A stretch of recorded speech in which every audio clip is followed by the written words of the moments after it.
ประธานประเทศพบปะโอ้ลมพนักงานลักแหล่งแขวงหลวงพระบางวันที่13กรกฎาคม2026สหายทองลุ้นศรีสุริตเลขาธิการใหญ่คณะบริหารงานศูนย์กลางภาคประธานประเทศได้พบปะโอ้ลมคณะนำและพนักงานลักแหล่งแขวงหลวงพระบางโดยได้ชี้นำให้แขวงสุ่มใส่หลายเวียกงานที่สำคัญโดยเฉพาะการสร้างความสามัคคีภายในภาคและสังคม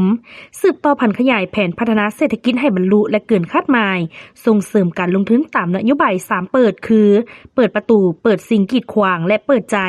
พร้อมทั้งยกระดับการผลิตเป็นสินค้าและสร้างเศรษฐกิจเอกราชเป็นเจ้าตนเองเน้นให้พัฒนานครหลวงพระบางให้สะอาดเป็นระเบียบและสมกับการเป็นเมืองมรดกโลกพัฒนาการท่องเที่ยวตามทิศสีเขียวและยืนยงคุ้มครองทรัพยากรและที่ดินอย่างเข้มงวดสืบต่อแก้ไขความทุกข์ยากปรับปรุงระบบบริหารท้องถิ่นเป็นเจ้าการต้านอาชญากรรมข้ามชาติการหลอกลวงออนไลน์และยาเสพติด